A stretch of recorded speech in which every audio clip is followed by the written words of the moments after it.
Welcome back to Champlin Garage. Today, well, we're still waiting on parts for the 71, so I decided to take today to do a review on some new suspension parts that we put on my '08 Silverado.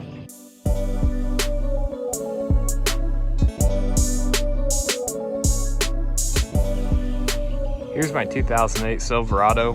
Has about 160,000 miles on it.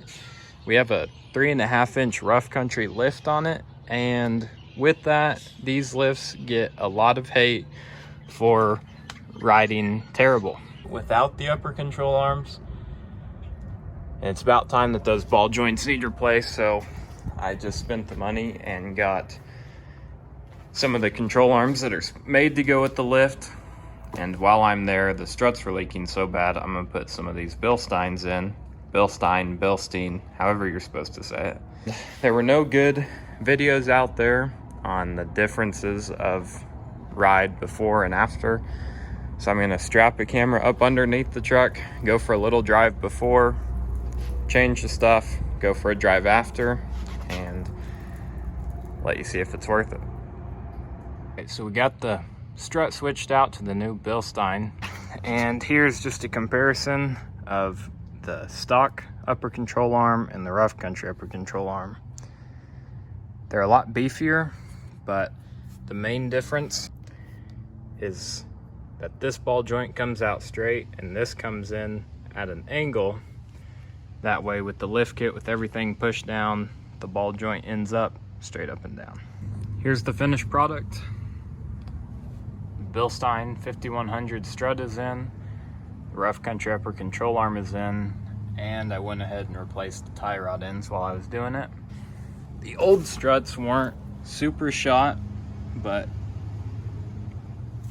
they don't hardly come back out.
All right, you could see in the video the before, when you hit the bumps, it does bounce quite a bit. It really absorbs it, and it feels a lot better inside the truck.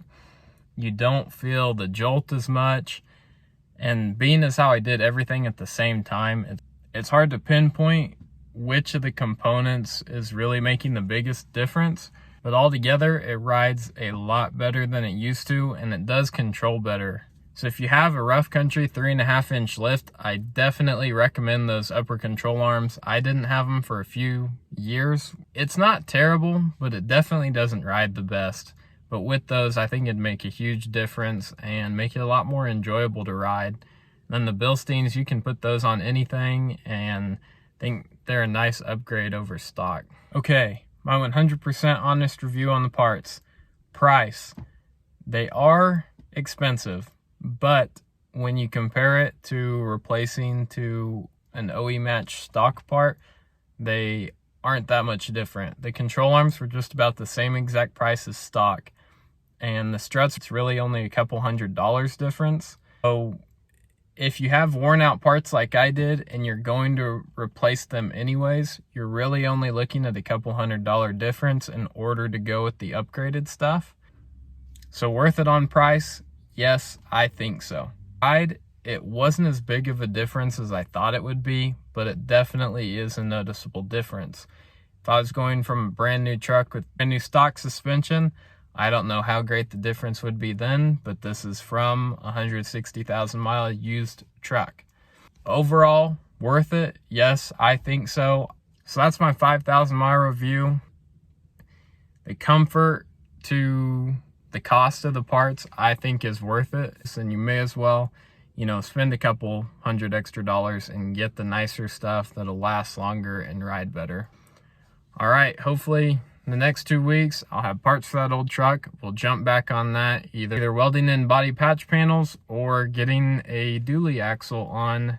Stay tuned, subscribe, turn the post notifications on, and we'll catch you then.